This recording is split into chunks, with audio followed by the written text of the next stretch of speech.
Hello guys, ito magluluto tayo ngayon ng pritong talong. Yan. Okay guys, ito okay na siya. Ilalagay na natin siya sa may.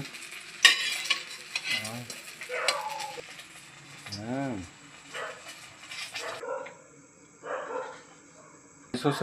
Isusunod na natin itong tinapa.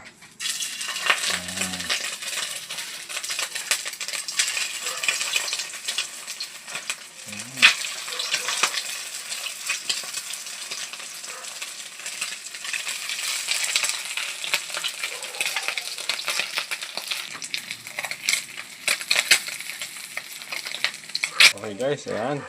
Okay na natin, hanguin na natin.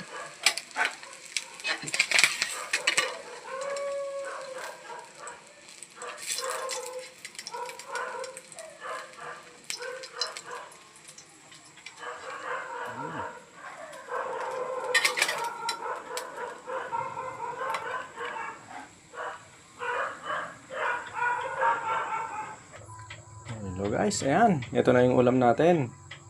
Yan. Kamatis na may kalamansi sa sili. Ayan, meron din tayong panghimagas. Ayan po. Ayan. Kain na tayo mga lods. Ayan. Saka brown rice yung kanin natin para mas healthy tayo. Ayan.